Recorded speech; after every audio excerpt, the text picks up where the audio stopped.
confronting marginalization. What is meant by the word marginalization? Marginalization means forcing someone on the fringes or the margins and depriving him of his rightful place in the mainstream of society. This may be due to various causes: religious, social, and economic. Some are marginalized because of their poverty, some because of their backward areas, different languages, different customs, or their different religious groups. With the passage of time, they began to be considered as low and were relegated to the background and excluded from the mainstream. They began to be displaced by the wealthy, better educated, and politically powerful classes of the society. Under the scheduled castes, Dalits, and the scheduled tribes. For a long time, they were subjected to so many injustices by the society. They were treated as untouchables, and their very touch was considered a sin. They were forced to do menial jobs, remove the skins of the dead animals, as well as carry the human and animal waste and excreta on their heads. They were denied entry into the temples, and they could not study in the same schools where children of the upper castes studied. Let us first study what the Indian Constitution and the government have done for their upliftment.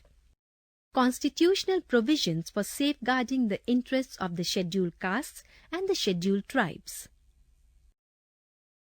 Invoking fundamental rights. The scheduled castes, or the so-called Dalits, can invoke the different fundamental rights, especially Article 15 and Article 17 of the Constitution, and claim that they be treated with dignity as equals. Article 15, concerning fundamental right to equality, clearly states that no individual can be discriminated against on the grounds of caste, religion, sect, race, sex, or place of birth. Article 17 declares, untouchability is abolished and its practice in any form is forbidden. The enforcement of any disability arising out of the untouchability shall be an offence punishable with law. If the Dalits feel that they have been treated badly by any individual or community, or even by the government, they can draw on the above two fundamental rights and even go to courts.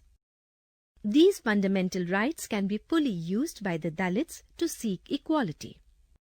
There are also other sections in the Constitution that try to remove the injustice done to them.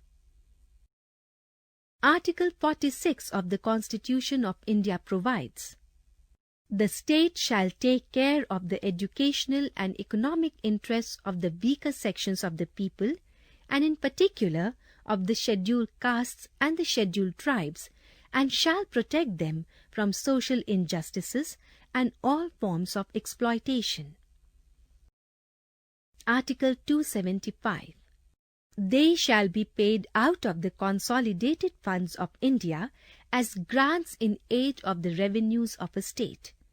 Such capital and recurring sums as may be necessary to enable that state to meet the costs of such schemes of development as may be undertaken by the state with the approval of the Government of India for the purpose of promoting the welfare of the scheduled tribes in that state, or raising the level of administration of the scheduled areas therein to that of the administration of the rest of that state.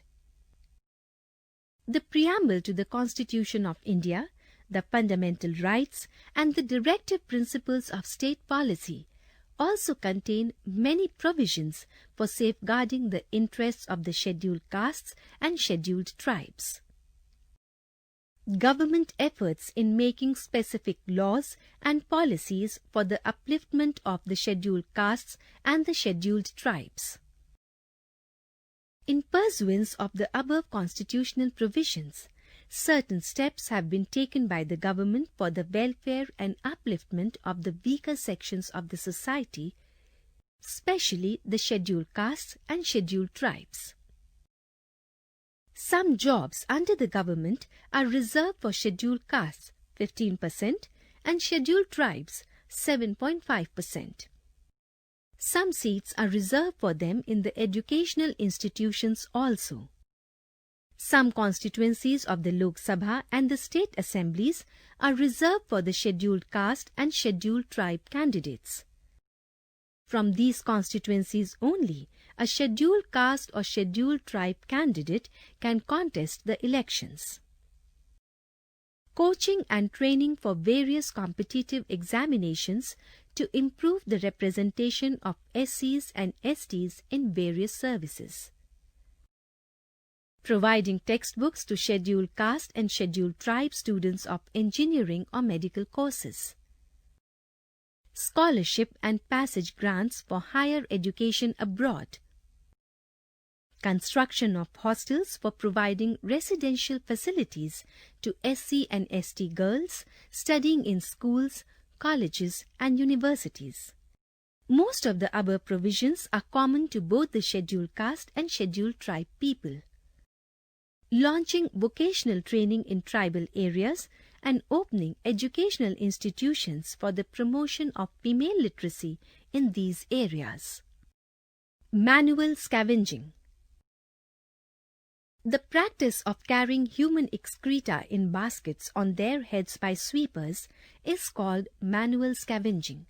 Such a practice continued for centuries both in the urban and the rural areas till the flush system was discovered. But such a practice of manual scavenging was undoubtedly shameful, so different reformers and activists of the human rights condemned this practice and in the most severest terms. One writer opines that manual scavenging is a negation of Dalits' dignity and rights. Another writer says, manual scavenging is the worst form of negating human rights and dignity to the Dalits. Being scavengers, they are forced to live in abject conditions.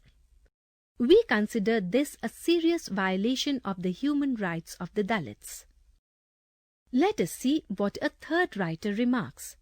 According to him, the manual scavengers are exposed to the most virulent forms of viral and bacterial infections that affect their skin, eyes, limbs, respiratory and gastrointestinal systems. Tuberculosis is rife among them. Another writer has this to say.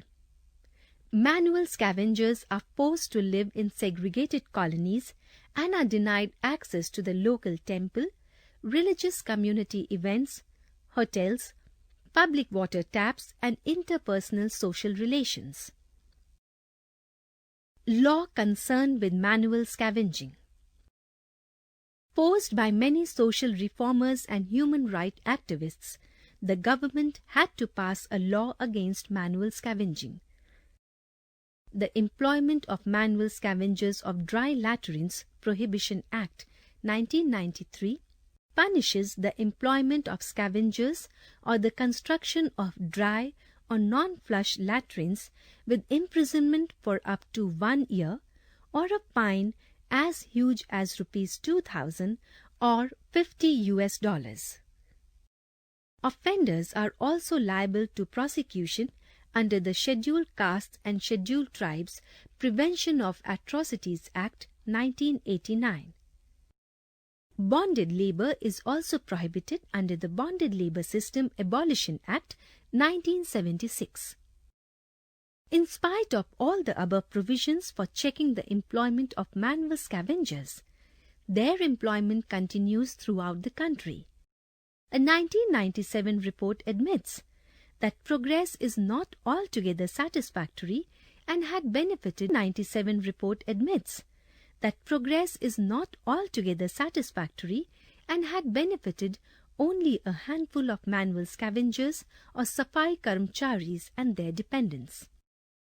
One of the reasons given for unsatisfactory progress of the scheme to identify, train and rehabilitate the Safai Karmcharis appears to be inadequate attention paid by the state governments and concerned agencies.